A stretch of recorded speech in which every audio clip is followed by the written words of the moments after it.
Hello, everyone, and welcome to another episode of the Getcast podcast with myself, Julianne Restall, owner of Stessie Shoots, but also, like you, I'm a performer and actor in the industry who's trying to get as much information as possible.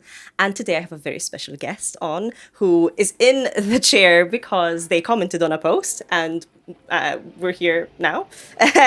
So please, everyone, welcome agent George from Coulter Hamilton Rae.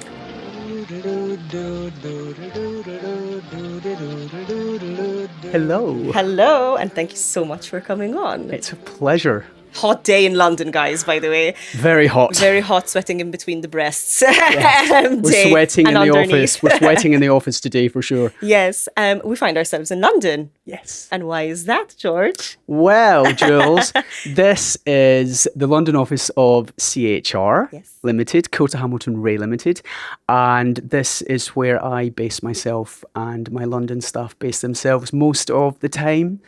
Most of the year when I'm not in Scotland. Yes, which happens often, apparently. Which happens often, yes. As senior agent for CHR, I travel between London and Scotland, usually around once a month, to maintain and establish and nurture our clients and our connections in Scotland, in the Scottish industry, and also in the industry down here in London. And Scottish yourself? I am Scottish. Yes.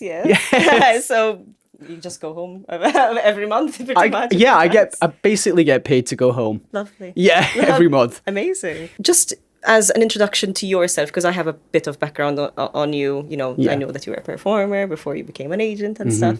Tell us a bit about your role and how you landed in it in the industry. So I was an actor for 18 years. Wow. I had a very successful career. I'm very blessed to have done some of the jobs that I did. Yeah. My specialist skill was musical theatre. Yes. Although I did cross over into straight theatre. I worked in repertory at Pitlochry Festival Theatre. I did some TV on Netflix. But my main skill set was in musical theatre. Nice. And then how did you transition to being the agent that you are today? I transitioned completely by accident because just before the pandemic hit towards the end of 2019, I was coming to the end of a very long contract on a very long UK and Ireland tour. Okay. I had felt 2 years previously that I wasn't totally happy performing anymore. I was suffering from anxiety on some of the contracts that I was in as an actor, and I was fatigued mentally and physically after 18 years. Definitely. And then my Scottish agent at the time, Julie Hamilton. Hello, Julie. Hello, Julie. I had an agent in London, and Julie was my Scottish agent, and she suggested that I do some talent scouting for her in London. Nice. Because she always wanted to have more clients in London. She wanted to have an office in London.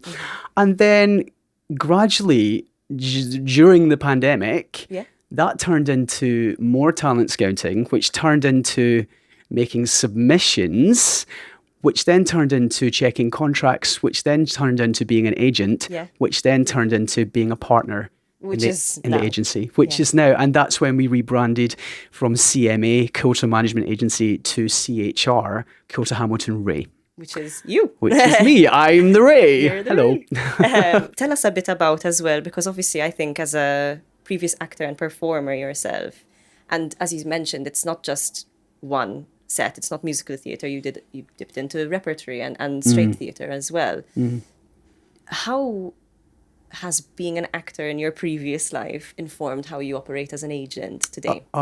It's completely informed my life as an agent, because I'm very proud to say that I can deliver truly been there, done that experience.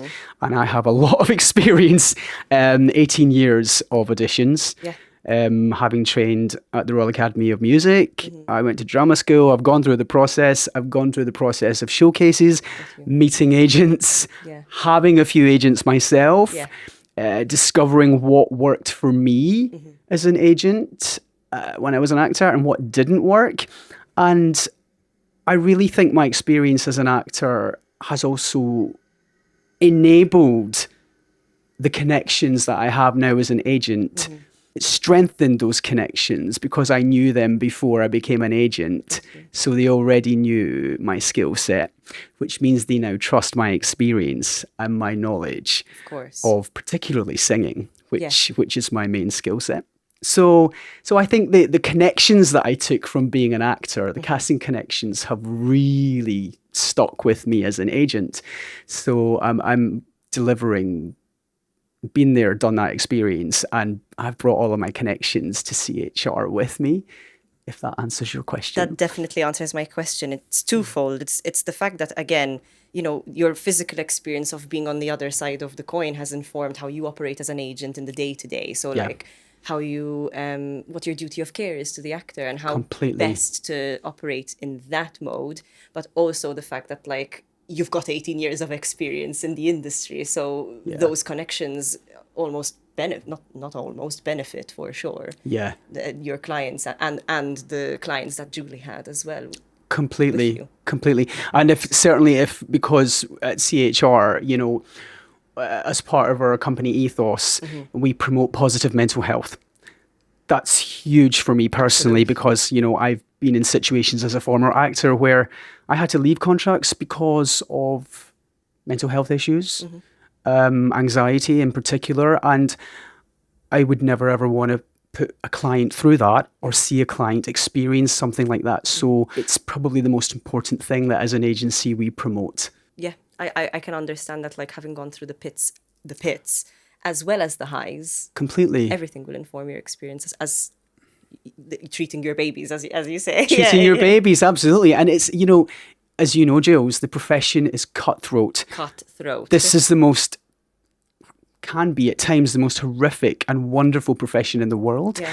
But when you're waiting on a job to come or a casting to come, or you're being rejected constantly, your mental health is being slowly eroded. Yeah. So therefore, it's important that you have an agency behind you who are going to nurture and not put you under more pressure than you need, i.e. to hit certain commission targets. Or you're out. You know, we are proud to say we would never, ever expect a client to hit a commission target. Because that would place enormous pressure on their mental health. And, you know, we want to be supporting and nurturing of our clients in this tough profession. I love that you're not just, I feel like there are certain forward-facing industry professionals, not necessarily agents, who are aware of mental health. Yeah. But you chose the word nurture. You feel like you have this duty to the person, which I really like. Like it's not enough to stand by the side. You have to take action and and check in. Completely. And I love that you use the word duty. Yeah. It is. I see it as me and my staff, we see it as a duty. My team in London and the team in Scotland, it's a duty. We have a duty of care. I mean, I personally have sleepless nights when I think about a client who hasn't had a casting or a self-tape in more than a month.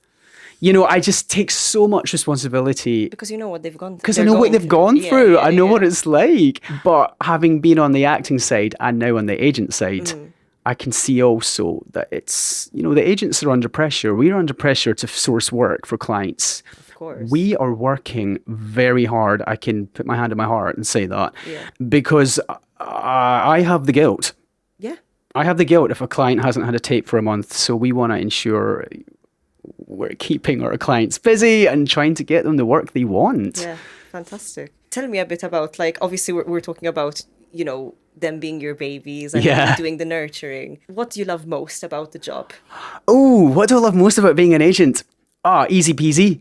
When a client books a job. Of course. Particularly if it's their professional debut. If it's a young graduate who's just making their professional debut, for example, we had a client who made her professional debut in the West End last year and another one the year before that. That's exciting. And one of those clients I actually taught singing to. Oh my God. Because I'm a singing teacher on the side as well. Beautiful. When I have time, which is very rarely.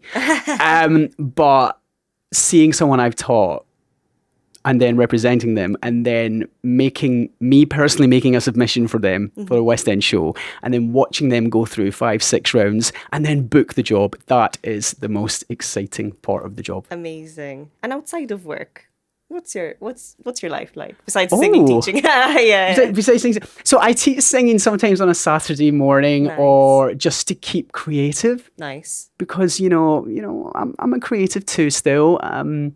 So I teach singing sometimes at the weekends when I actually have time. Nice. I also play badminton. Oh wow! I used to love playing badminton when I was younger. Really? Yes. We should play. We should. I'm terrible now probably, but like I really have a hoot. Anyways, yeah. Yeah, but I love badminton. I recently joined a club actually. So hi everyone at the club. And I love running. Nice. And because there's a lot of sitting down, reading contracts and watching shows and showcases. Running up here. I like to, at the end of the day, checking a 72-page television contract, you want to get out and get some fresh air. So I love exercise and I love a bit of jazz. Nice. I love going to see jazz and I love traveling. Is that your bag hanging on the... Yes. Yeah, because I was going to say it's a very like jiu-jitsu bag. Like there are these guys that go to jiu-jitsu with these massive bags. So I was like, it's a very sporty bag. Very sporty bag. I mean, people watching us who know me will probably think, George, sporty, but I actually am quite sporty. George is sporty. Really, I am. But yeah, that's what I do. But music and travel are huge things for me. I love traveling. You have to go to Malta. I need to go somewhere. Let's get a client in a show in Malta. Then I can expense it. Love it. Lovely. I'm just going to go into some quick fire round questions. And it's just a yes or a no or like a one-word answer. And then we can discuss afterwards. So for actors, spotlight or no spotlight? Absolutely spotlight. Absolutely spotlight. Having a spotlight or having a website? Spotlight more. Spotlight more. Agent or no agent? Absolutely agent. Come on. Because we're your protective mechanism. Your shield. We fight for you. Yeah. We'll expand. Yeah. We'll get there. Amazing headshots and no reels on the spotlight, or good headshots with amazing reels? Both. Screen or theatre to watch personally? Theatre. Okay. Screen or theatre to work in person? Theatre. For me. Favorite job you've ever got for a client? Ooh. That you can divulge. Oh, that's a really hard one because there've been so many. Yeah. Oh gosh. You can do favourite job you've worked on as well, if that's easier. The favourite job I worked on as an actor was when I made my Broadway debut in a cabaret. My own cabaret. That was pretty exciting, but then that was making it about me. But I would say when you see an actor land their first television or screen project, if they've been longing for that, that's exciting. That's exciting. And do you prefer attending shows or showcases? Shows. Fantastic. Let's expand. Okay. So you said definitely Spotlight or not? I think it's imperative because every casting director in the UK and Ireland and some in Europe and America use it. Yeah. I mean, for me, when I'm a Malta-based actor, which I try my best not to be honest, I always give them the spotlight because no one in Malta has that. So they don't use it unless you've trained abroad. There's nothing that's like an industry standard. So having that industry standard here, takes off a lot of pressure. I think. Completely, and it's fast, it's quick, it's effective. I know there's been controversy about fees recently, but in terms of a casting tool, it's a no-brainer. That's it. And casting directors use it every single day. They do. And the casting directors that I've spoken to, they wouldn't be without it. Exactly. And I actually was speaking to an American director who is from LA originally. And he says in America, there are multiple. So you've got the Mandy, the backstage, you've got multiple. And he actually prefers that there's a monopoly here. Interesting. It's the one staple standard. Yeah, it's the go-to. Exactly. Yeah. And it's the one fee you have to pay rather than all five or whatever. Yeah, that's true. So the grass is always greener, I think. But you said also spotlight rather than having a website. I mean, ideally have both, but I'm finding less and less younger actors nowadays have websites. True. Whereas when I was an actor, everyone had a website. But I would say Spotlight's more important in terms of the casting tool because it's what the casting directors will navigate towards in the first instance. So I think Spotlight is the most important. For sure. And I'd say maybe for me, the only reason I have a website is because I do directing. I do other strands. You have other skill sets. Yes. Yeah. And it's just not limited to being an actor. Yeah. But Spotlight is what I used. Yeah. Agent or no agent? Absolutely. Agent. Yes. Agent, we are your protective shield. Yes. We will negotiate for you. And I say this as a former actor because I think it's really important that you have that person who's in your corner, championing you, and who are members of Equity, Cairn Union in Scotland, and the PMA. Yeah. Just need that shield. You need that shield and those people that follow those guidelines. And yes, you're paying us the commission, but actually, in terms of the experience that we bring and the battles that we've fought, I think it's imperative to have an agent. Yeah. Okay. And for yourself in your acting career, it was imperative for you to have an agent as well. It really was, because as a young actor, I was very naive. I really didn't know how to navigate my way through the business. And the agents I had, they kind of educated me, they nurtured me, they gave me solid feedback, most of them. But yes. Yeah, I have to credit my first ever agent, a lady called Janet Welsh, who I was with for the first 9 years of my acting career, who was just the most marvellous agent. Fantastic. Well, a good agent is again, maybe gold. I'm not sure if it's gold dust. I think there are a lot of good agents out there. But love your agent. Love your agent. But what makes a good agent? This is a question I have to ask you. We'll get on to it. I'm asking you now, Jules. I don't know. Who knows? Let's find out. You also said to have amazing headshots and amazing reels on there on your spotlight. Yes. Tell us a bit why. So I think if we think about it, when a casting director opens up the spotlight page, the first thing they're seeing is the headshot. Yeah. It needs to grab us and the agent. When you send in an email looking for rep, we want to see a really strong current headshot that's reflective of how you look right here, right now. If that grabs us, we then look at the showreel material. Yeah. Now, if the showreel material, I think, should ideally be between 2 and 3 minutes in length for screen work. Max. Anything longer, you're not going to get a screencasting director. They don't have the time to watch it, and actually neither do agents, as poncy as that sounds. So you want to have your best footage in the first 10 to 15 seconds on the showreel. And high quality footage too. For sure. I totally agree. I am part of my business. I mean, you can maybe tell. I have a business doing monologue reels for actors up in Glasgow. Brilliant. So I really try, and obviously I know it's pricey. It's but it's a real investment into you. Instead of getting, I don't know, a trip to Mallorca that year, go for your reels. Completely. And push. If that's really what you want to do. Yes. But if it's not what you want to do, that's totally fine as well.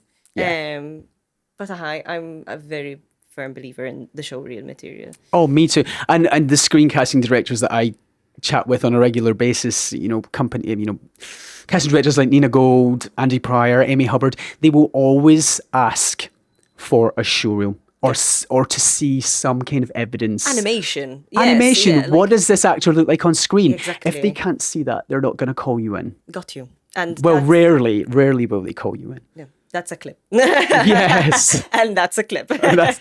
Fantastic. Then screen or theatre to watch? For me, I'm a theatre animal. You're a theatre girl. Live theatre. Feel that live showgirl. Feel that live energy, that buzz. Of course. Yeah, I can't beat it. Yeah, I watched The Producers yesterday. Oh, really? Amazing. I've heard great things. You haven't watched it? I haven't seen it yet. It closes in September. I have to get there. Right, You okay. have to get there. But must get there. it's really my taste, and I know it's one of my favourite musicals, so I was delighted. So you like musicals, Jules? I'm a musical theatre performer. This is brilliant. But I have to hear you sing. I just did my reels on Sunday, so I'll send them to you. Interesting. I'll send them to you. Yes, I love listening to people singing. It's great. I hope you love listening to me sing. I'm going to listen. It's been a while. It's been a long journey with my voice and stuff. Right. But yeah, here I am. Okay. Favorite job you got for a client is how you mentioned like the first professional screen credit. Yes.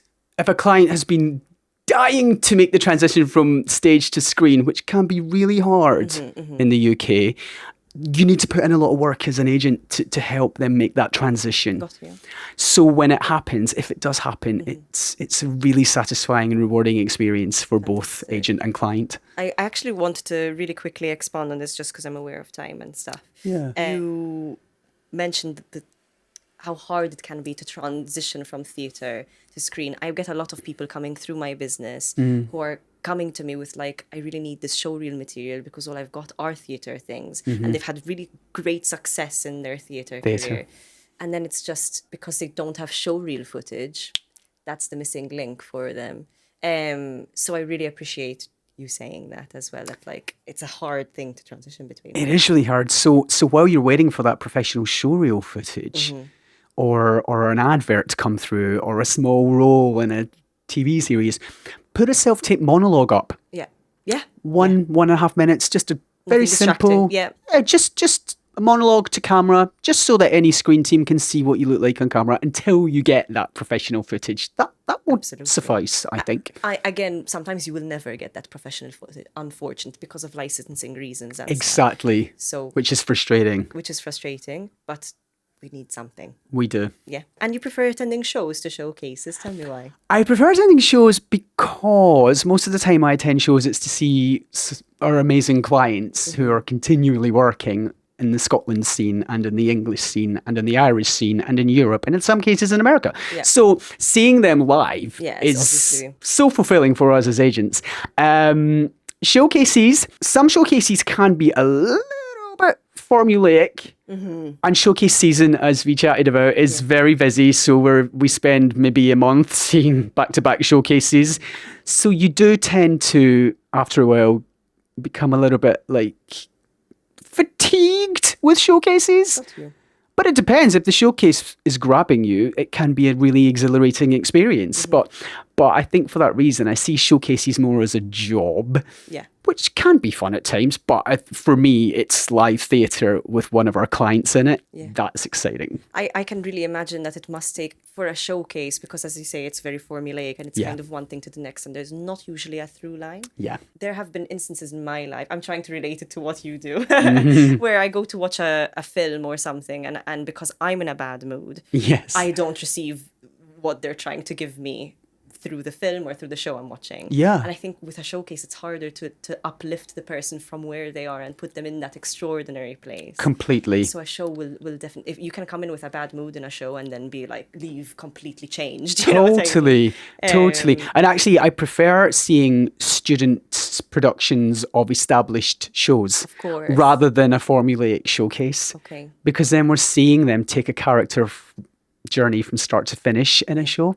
That's in situ as well. In situ. It's like actually putting them in the workplace. Completely. And giving you a flavour. I love that. For example, if I were to approach you for rep, what's the first thing you generally look at on a spotlight? What's the first thing that grabs your attention? First thing that grabs my attention for rep requests is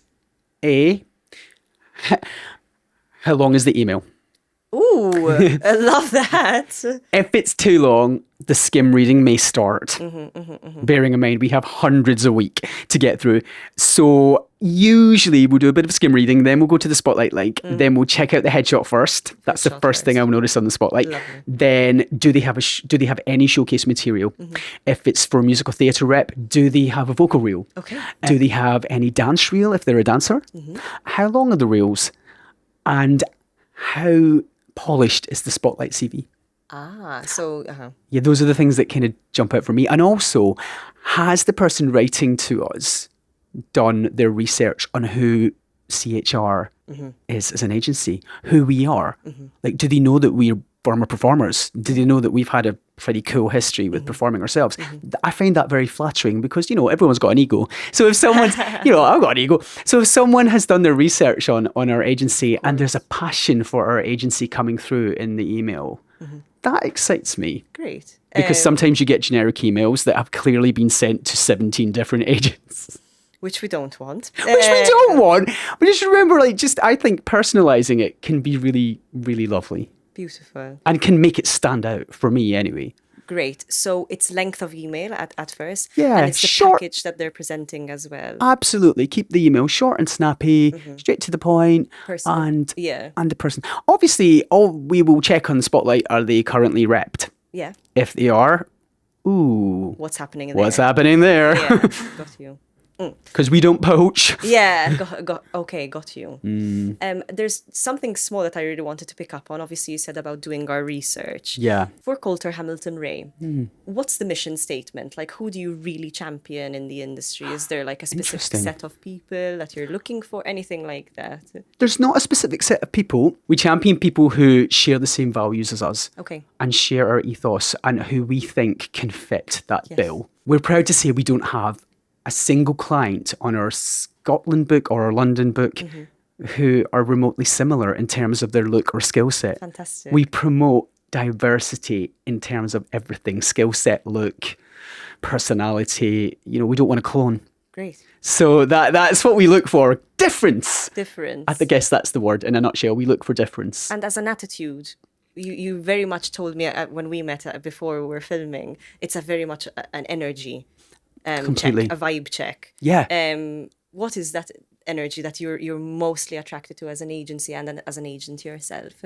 I'm attracted to, certainly in meetings with potential clients, a positivity, a positive energy, an excellent work ethic that's coming across, a passion for the industry and the arts and what they want to do, and realistic expectations of where they see themselves and where we feel as an agency we could take them. Great. And if all of those things are matching and combining, it's going to be hopefully a healthy, successful working relationship. Great. If we're all on the same page, it's going to work. If we're not, it's not going to work. Of course. Yes. So, yeah. That's it. And then also really something a tiny thing I wanted to pick up on. An excellent work ethic doesn't mean you work yourself to the bone. No. Exactly, which is what we're talking about with the mental health. Absolutely. It means you take care of yourself, but you do work hard when you can. Yes. Hashtag self-care. Hashtag self-care, Self-care, guys. People. I've been there as a former actor. As I said to you, Jules, I worked myself to the bone, and I got to the last 2 years of my acting career and I was exhausted. Yeah. Mentally and physically. And I wanted to step back, but I was too scared to. Like a toxic relationship. It was. I was too scared. What would people think of you? There was one person who actually said to me, because I was really not in a great place mentally in a contract, one person said to me, if you leave, you might never work again. Now, that's pressure in itself. That's detrimental. Exactly. But that was before people were really championing positive mental health. So I'm a great believer in really being on the same page as my clients and really checking in regularly with them. How are you feeling about this project? Do you want to go up for it? Is this going to be too long a tour for you? If it is, let's shelve it. Let's have these open, honest conversations and dialogue. Yeah. Have I answered your question? You I've gone off on a tangent. Yes.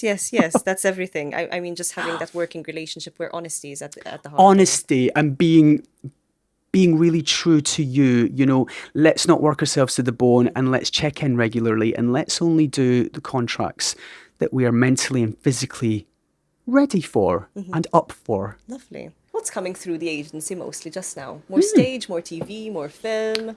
A real combination of everything, Jules. We're getting, I can certainly from the last week, we have had self-tape requests for Netflix series. Nice. Series. Yeah. We've had in-person auditions for West End shows, for tours. We've had a ton of commercial castings. Mostly probably commercial, I assume. We do get a lot of commercials, but actually, because CHR are very well known for, before I came on, that is, we were more primarily known for screen. Got you. Screen and theatre.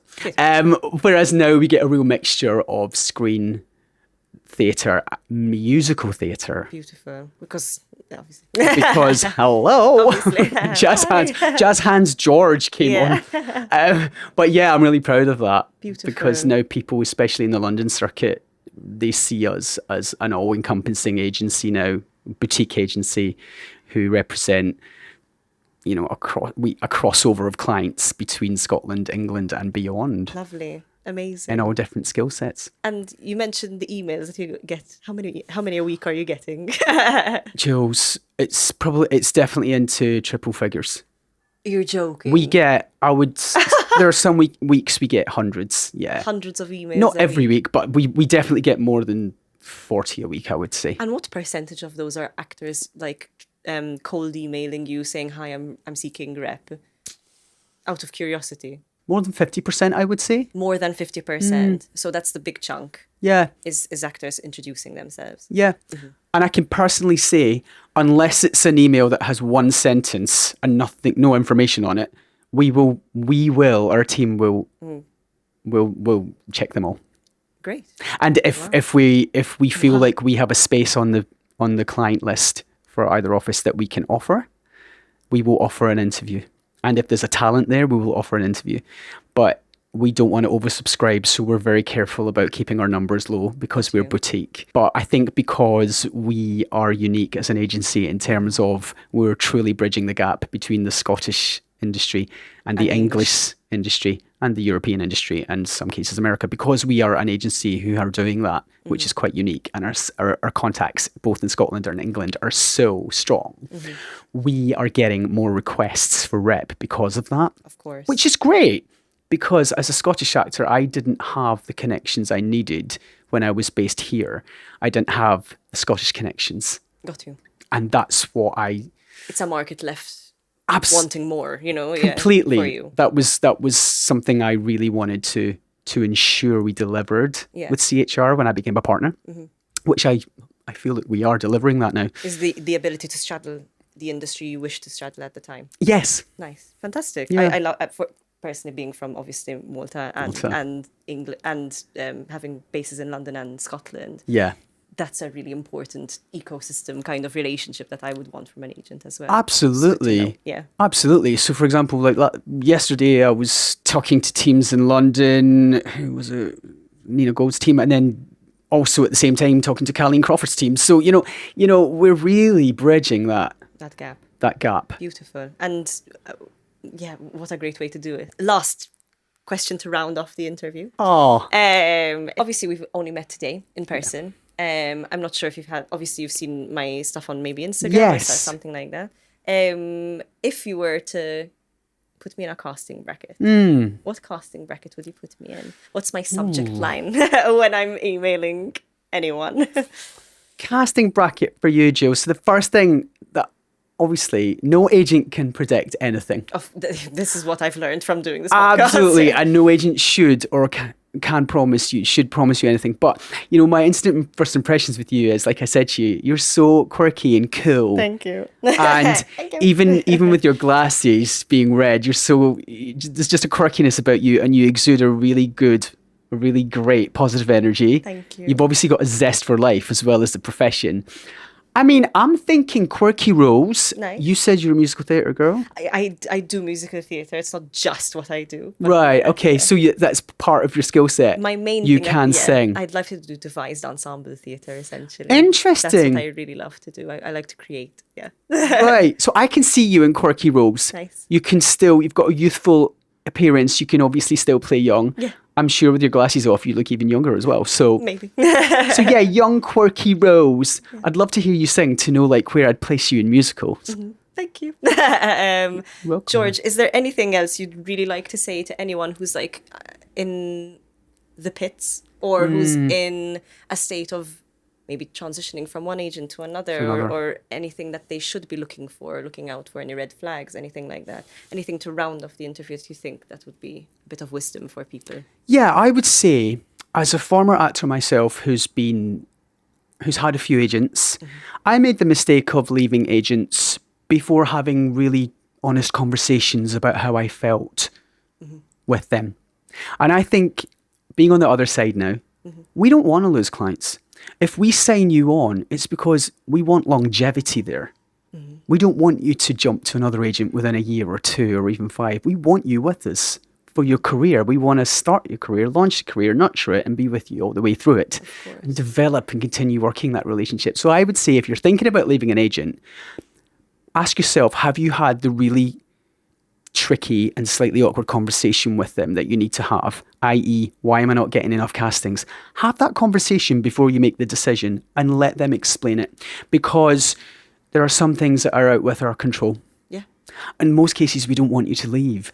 So just make sure you're being honest and you have that open, honest dialogue with your agents.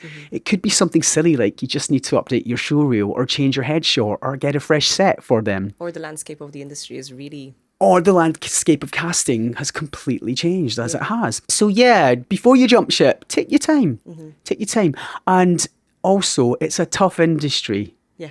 Self-care, look after yourself, make sure you have an agent who's nurturing and supporting you, that you're not scared to pick up the phone to. Yeah. And make sure you're not make sure you're not completely focused on the industry.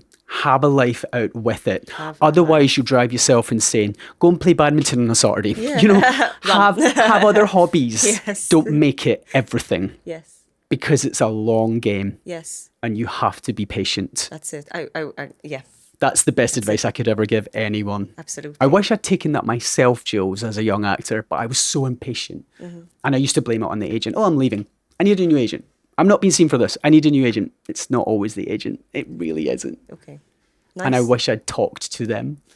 So that's my life experience. That's a good chunk of wisdom for us. I wish you. you talked. Communication, guys. Communication. Yeah. Like in life in general, Yes. it's all about communicating. Yes. If you're slightly irked, communicate it in a healthy, positive, respectful way. With love. With love. With love. Exactly. That's it. There we go, guys. Do everything with love. Everything with love. Don't act out of total just like, bah. Yeah.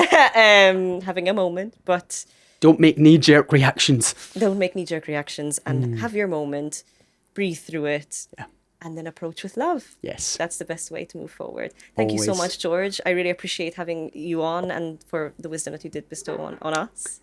Jules, it's been a pleasure to chat with you. Thank you very Thank you for much. having me on. Thank you for listening to me rant. And yeah, Yeah, I'll see you at Fringe. see you at the Fringe. That's it. Thank you so much. Thank you.